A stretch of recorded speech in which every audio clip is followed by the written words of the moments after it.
Hi, I'm Twyla. And I'm Natalie. And this is Twyla and Natalie. How do we phrase it? Twyla and Natalie discussing the joys and pitfalls of being a grown woman. Oh, I like that. I came up with it. I I'm know. giving myself all this extra credit. I love liked it. It sounds pretty good. I've been using it a lot. I'm glad. I'm glad you're getting it out there in the world. We want people to experience it. It's my new thing now. And people say, "What do you do for a living?" Oh, I discuss the joys and pitfalls of being a grown woman. I'm just gonna print it on a shirt. That's too much talking to people for me. So it'll work. All right. As we do every week, we kind of pose a question and we talk through the question a little bit from our perspective, but mostly from a universal perspective if we're doing it right. So I thought you'd like today's question. Oh, I cannot wait. Yeah. Who do you dress for? In my everyday. Yeah. So like in the everyday. Who you get dressed when you go out? Well, I mean, I think in the everyday and in sort of even the broader sense, you know, like who, like really and truly, who do you dress for? Because we're women and we put a lot of thought into clothes. And there's nothing worse than when you put thought into clothing and then have somebody look at you and go, you know, like, I didn't notice or it doesn't matter, that kind of thing. You know, that is an interesting question because for me, it has changed. Today, it is completely different than it was even, I would say, 5 years ago. Really? Yeah. I would say, and even earlier, it was different. 5 years ago, it might have been more, I was dressing for, you know, really my friends. I was dressing for the women I would run into. You know what, though? There's truth in that because in full disclosure, I'm married. I certainly didn't dress for my husband. I did not. I dressed, you know, I would say I dressed for him if we had to go to like a function. Sure. You know, like if I had to play trophy wife that night. Yeah. I made sure to dress for how he would want his, you know, corporate wife to look in these settings. But other than that, I would just do what I want. And my philosophy was always, you know, you're going to get laid no matter what happens. So if I like the way I look, it's good for you. It just works. Yeah. Today, though, it's different. Today, it's more, I mean, I keep my partner in mind when I'm dressing and I want to look good for him personally. But really, it's expanded to more of, I feel like when I'm out, you know, when I'm out in public, even if it's the grocery store, I'm representing our family. You know, I'm representing our children. I'm representing him in our relationship. And, you know, the man is also in menswear and men's fashion. Yeah, that's true. So that really ups the bar for me. Yeah, you have to work a little harder. Your man actually has like street cred. I know. So if I'm at the grocery store, not that there's anything wrong with going in sweatpants and whatnot, but, you know, I don't need people saying, oh, look at that heifer over there. In other words, how they talk about me. Because you're doing all this fantastic talking about how you represent your family, you represent the person that you're with, and I am literally a hobo most days of the week. Well, but it also, there's, you know, you have younger children. I have grown adult children and 2 stepkids who are younger, but we have them half the time. So it really changes things in terms of maybe I think, you know, each of our lifestyles and what we have to go out and do. And even just the time to do it. No, Natalie, I would happily agree with that, except I've been pretty much dressing like a hobo for the last 20 years. Ever since I went to college. Hobo is your look. At least you set the bar and you're consistent. Yeah, the bar is low. So that if I wash my face and pull my hair up, everybody's like, girl, you look good today. You know what, though, Twyla? You're put together. I would actually not say that. I'm thinking back in my mind, the years I've known you when you show up for things and, you know, and even when I'm over at your house, you put together. Yeah, events are different, but even, you know, today I'm completely phoning it in and I would say I'm rocking my hobo look. Well, but I'm going nowhere but here to the studio and then home. You know, if I was even going to stop somewhere, I would make sure I was a bit more pulled together. And, you know, and maybe it's that difference too of having, because I have the older kids and I've gone through that transition of when they're really young and don't even see their parents as parents, to where they start noticing and they pay attention to what you look like when you show up at a soccer game. Okay, can I say that's the worst? That's the worst what? It's the worst. It's the worst when your kids get to the point where they notice. Yeah, they notice. That's why you got to up your game. No, see, that's when I double down on just follow my rules and be quiet. Because they literally once they notice, then you have to hear about it. I have a boy and I have girls, and I have a very, very typically opinionated girl who loves clothing, who loves fashion. So I will get ready to walk out in the house, and as I'm passing her in the house, she will stop and fully appraise me. She will look me up and down. Sure. Kind of like you look up, like how you look that girl up and down that's looking at your man at the mall. That's how she checks me out. And then she says, "We're doing that."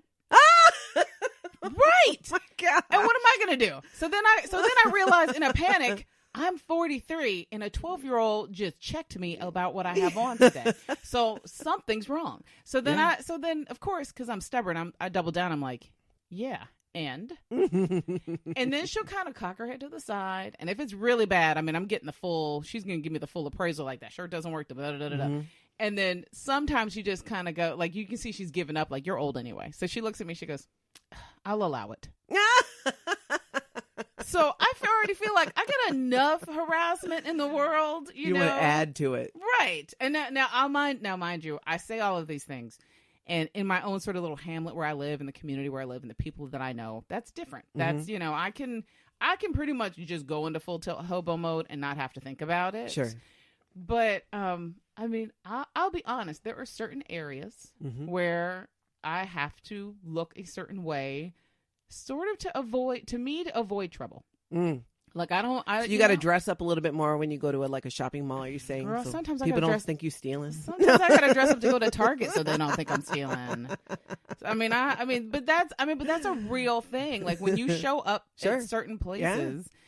And mind you, this is probably a good point in the conversation for new listeners to point out that I'm Black. Yes. So sometimes shopping while Black is a real experience. And you show up someplace and you know your money is green and you're happy to spend it and you're eager to do so, but you happen to not look as pulled together as you would look, or you don't look like to the people that are there. Like you can afford whatever it is that you know you're aiming to buy. Yeah, but there's a judgment there. Yeah, there's a judgment there. Now mind you, that's not on me. I mean, if that's your ignorance, that's your ignorance. But sometimes for me it's not worth the hassle of showing up and trying to prove the point that you're ignorant and having that argument with you and or you and security. Right. When I could just show up looking like money and you know and say, and my money, yeah, you already know my money's green, I look like money today.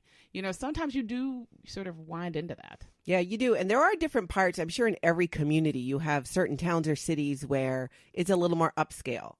And so if you know you're going shopping or you're going to have lunch in that area, you might, dress a little better. Yeah. And it's even, even when you're not Black. I mean, it's not the exact opposite because I'm dark skinned because I'm Polynesian and a mix of fabulous things. But I know where you're coming from. And I think that's part of it too, is being aware of that, but also depending on where you are demographically. Okay. Well, no, now you have to explain it. Well, again, you wherever you live, there's always, let's take something like people are real familiar with California, with Los Angeles. If you're going to Beverly Hills, True. You probably wouldn't look like a hobo unless you're a celebrity, because they seem to go out of their way to look like hobos sometimes. Yeah, so that you don't know they're as famous as they are. Yeah, exactly. Yeah. Not overdo it. But I think the main point, though, is it's about being pulled together. I've been at events, especially again when you have children, if they're in a play or you're there for a school thing or you're there at a soccer game. And I've seen a couple moms where they just run a brush through your hair. I'm not saying even put on makeup. That I don't think people need to wear makeup. Put a brush through your hair, clean the sleep out of your eyes. I'm beginning to feel like this is an intervention. Just like to point out, I don't feel supported right now. No, this is not you. See, I've never seen you at a soccer game, so I can't say. I look the same as I look right now, disheveled. Yeah. But Twyla, I'm telling you, I have heard kids, and I'm talking kids that are preteens, the tweens even, talking, oh my gosh, I'm so embarrassed. Look at my mom. I've heard it. But see, I feel like that's okay. Here I go again. See, for me, that's kind of a goal. That you aspire to? I aspire to embarrass my children. Well, there's embarrassing your children, but then there's, I think, having that, pride in your family. Like you do represent your family. We are very proud of our family. Our family is very military precision in terms of wanting people to be proud and of who we are and what we represent for ourselves, that kind of thing. Yeah, I think sometimes, parents and moms specifically, because they're usually the ones running the kids around. We make sure the kids are clean when they're headed to school, they're going to church, they're going to an activity. Hey, wash your face. Hey, run a brush through your hair. But I'm sometimes shocked at the parents that I see at things who don't follow those same hygiene points. Yes. And your children, and they do it because they want their children to be socially accepted, to get along well with others, and also to represent them as, they represent their parents. I always told my kids, you're going to look cute because you're representing me. You are a reflection of me. My mom used to phrase it, you're not going out this house embarrassing me. Yeah. See? So then we put that on our kids. There's a thing about that. So I'm saying we as moms, I think, need to also follow that same advice. And for me, I work to keep that in mind, where I want to be a good representation of my family. Okay, so because left to my own devices, you'd be a hobo like me. I would be beyond hobo. Well, now let's kind of spread that a little bit, sort of outside of the range of sort of family and those kind of obligations. Sure. You and I were both not too long ago in the capacity of women who, we took care of families. We were stay-at-home moms. Mm-hmm. Then we had to get back out into the actual professional world. Yes. That for me has been a bit of a challenge, not because I didn't have the elements needed to mm-hmm. pull it together, but I really had this strong need to not conform to other things. I get it. Yeah. Like I had really developed a strong sort of internal voice of what I like to look like, mm-hmm. and not just outside of the hobo-ness, but like when I needed to like step it up for something professional or something nice or an event, I knew how I felt comfortable looking. I have an aesthetic, essentially.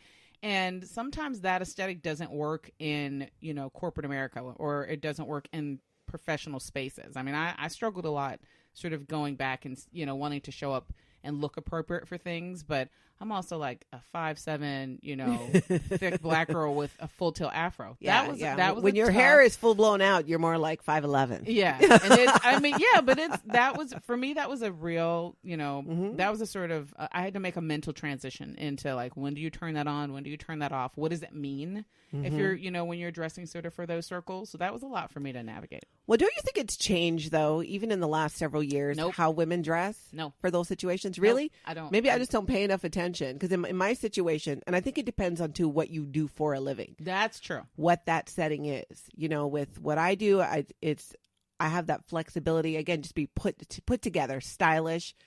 I don't wear, a suit. I don't even think I even wear skirts. Once in a while, maybe, but it's a flowy, fun skirt.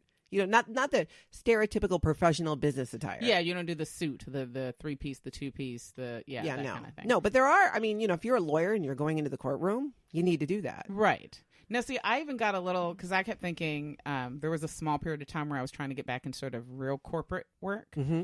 And that was a transition. Going back to the stuffy, like penguin suit and the, working in the air conditioning and the heels and all that stuff. And then I shifted again and was doing more creative work. And even the creative work, it felt like I felt like it was easier for me to go back to the boring business suit mm-hmm. than it was to try to keep up with the cool kids in the cool professional work environment, like the creatives. Sure. When you show up and the creatives are, and it's like, okay,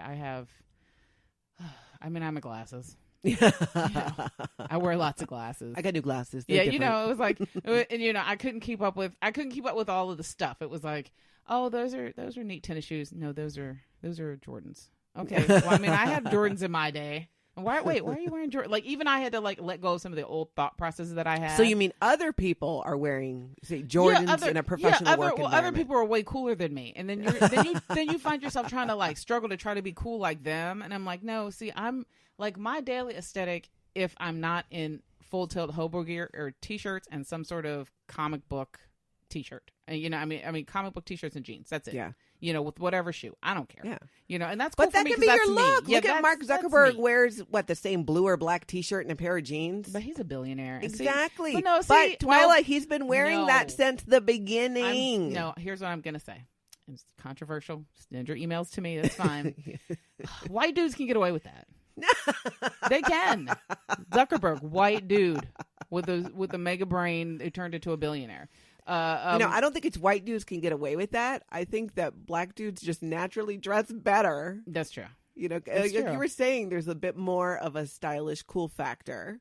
Yeah, with certain individuals. But and that drives me nuts too, because then you hear you'll hear people say, oh well, Mark Zuckerberg has a uniform. So he doesn't have That's to. not a uniform. So he doesn't have to think about clothing. He can just concentrate on, the work at hand. I'm like, you know what? It'd be nice. It'd be nice if I could do that too, but I'm a woman. So if I show up at your office every day in the same T-shirt and jeans, I'm going to get written up by HR. Or I'm going to be told that I don't take enough pride in my appearance. Or I'm going to, all of, like, even on that larger level, there's this whole, like, I pose the question halfway because I think it's something that we think about as women, but it's also something that men don't hardly ever have to think about. Nobody ever puts it on. The standard is different, is what you're saying. So different. And I mean, it's full of crap. I mean, mind you, I enjoy being a girl. And in just about every respect, I enjoy being a girl. Yeah. But there are these things that fundamentally sort of, we hit those walls where it's just, okay, guys get away with this. Girls don't get away with this. And it sucks when we really, if you're really going to pick it apart, in some of these moments. Yeah, it'd be great if I could just, throw on a gray T-shirt and jeans every day and nobody would say anything. Though it's that way with many things. When we talk about, men can get away with gray hair, it's kind of sexy. Yeah, oh my Women, gosh. gray hair is not sexy. Girl, can we just... I don't know who made that rule. It just is. Listen, and I agree with you wholeheartedly. I know. I love guys with a little bit of gray. I mean... Especially right in the temples. Well, they get it's like they're seasoned well. And then all of a sudden, we get them and it's just like... Oh, really? You won't. I swear it almost feels like they don't, our gray hair doesn't even grow the same. Like my husband, who won't appreciate me admitting that he has a few. I mean, but it grows the same way his hair grows. And it's like, it's just like, it seems purposeful. Like it should be there. Yeah, mine grows. We get random ones. Random different hair texture, resistant to hair dye. Yeah. Just the kind of, it feels like really one more biological thing to mess with me. I'm already struggling with the rest of this. I don't need that on top of it. Yeah. But I think it's in that same vein. Yeah. It's where, it's probably not the same kind of a standard, but you kind of said it there when you're in a work environment and you're there and they say there's a dress code in the corporate world. You are representing your company. You are representing your position in that company. So I get that. I'm just saying I in my last few years have really realized that I'm representing my family. And so that for me is who and what I'm dressing for now. But I got to be honest, now that I think the main big drive of it too is being with a man who dresses 10 times better than I do. All women sitting at this table whose men dress better than them and by default wind up shaming us, raise your hands. Oh wait, we're both raising our hands. Because I've told you before, I'll say it again. My husband likes to look good. He takes a lot of pride in his appearance. I mean, we have a walk-in closet. 2/3 of it belongs to him. Because it is like that at our house. Yeah, I mean, and the thing is, I feel like it's the yin and the yang of it. You're attracted to your opposite. So of course I was gonna be attracted to a guy who cared a lot about his appearance and how he looked and has all the fancy things. And of course he was gonna be attracted to the hobo because that's just how it works. That's what makes the world go does around. Does he give you style advice or help you out with outfits? He used to. Did you shut him down and that's why he doesn't now? Let's just say he learned. There's only so much you can actually say. See, I'll ask my guy because, again, it's the business that he's in. You're cute. Yeah, and because seriously, I somehow got when they were handing out the gene for knowing style and how to dress yourself, I was in the wrong line. I was in the line for how to have a stronger liver so you can drink more.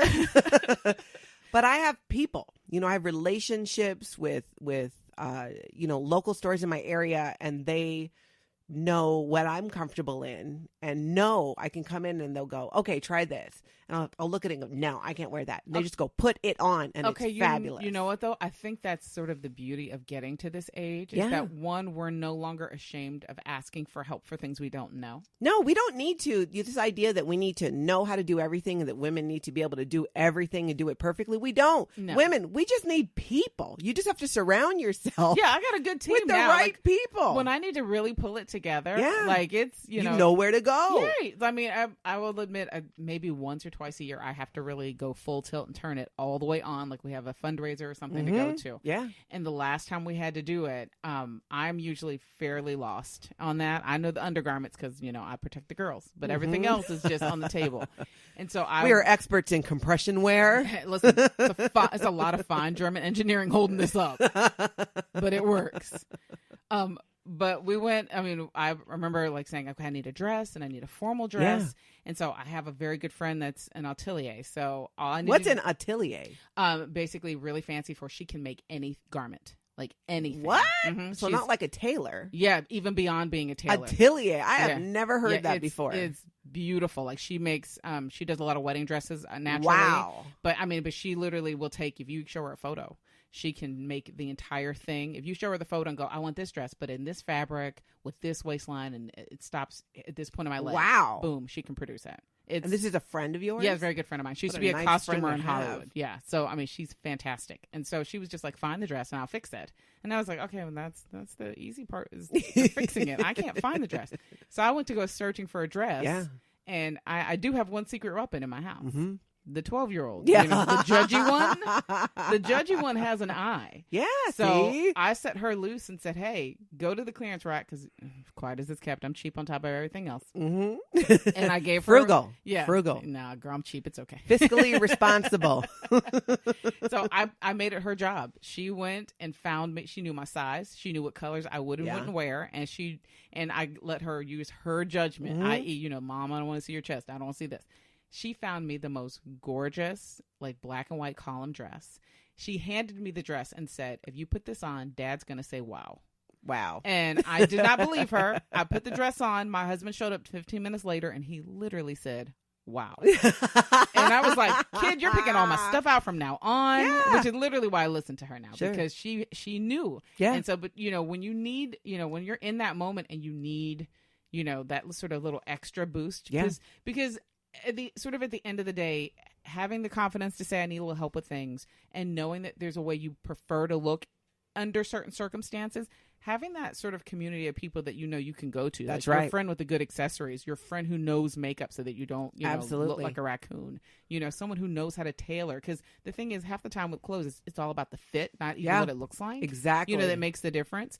That's where the confidence and, you know, that's where I can say and honestly, when all those things are aligned and somebody asks me who I dress for, then I can really say it's for me. Yeah. You know, I'm not dressing for everybody else. I really am dressing for me because when I look good and I feel good, you really can't. I mean, I'm obnoxious as it is. You can't tell me nothing when I look good. See, that's great. I pretty much dress for everybody else. And it's a side effect that it also makes me feel good about myself. But I had to work on it because I don't care, but I care. You know, me at my core, I'm like, I just don't care. But I'm like, okay, I got to up my game because I'm representing my family. That's true. When we're out. But I like that. I feel like if I adopt one thing from this conversation, I might try to be a little bit more cognizant for my family's sake. You know, the idea that I represent us. Well, and think about it. We do when we show up to, you know, things, not take away even what we're wearing. The way that we conduct ourselves, you know, the way that we're not swearing in public necessarily. I was going to say, that's a separate conversation because we all know how I conduct myself. For the most part, I keep it together. Yeah, but I'm saying it's a simple way, and it is not about it being even expensive. Some of my outfits where I look the most pulled together, I'm proud to say head to toe, $36. I mean, shoes and all. I'm the thrift store queen. I love the thrift store. Yeah. I love a treasure hunt, and that's what the thrift store is. It's a full tilt treasure hunt for me always. So even if you don't have the necessary, like in my case, I don't have the natural talent to put things together. I have people who do know how. That's true. You know, That's friends, almost any store you walk into, you can find someone to help you. And we all have at least one friend that's really good at putting things together. Yeah, that you can just call and go, listen, come raid my closet. And then they usually have jewelry they'll lend you. Okay, thank you. I have the perfect piece for that dress. Oh, do you? Thank you. That's, you know, some of my friends are going to listen to this and go, is that why you're friends with me? I'd like to meet your friend, the atelier. I will introduce you. She's quite special. I have a very specific Halloween costume in mind that I think I'm gonna need help with. Believe you me, she can make that costume for you. That I have seen her do miraculous things. She can definitely take care of that.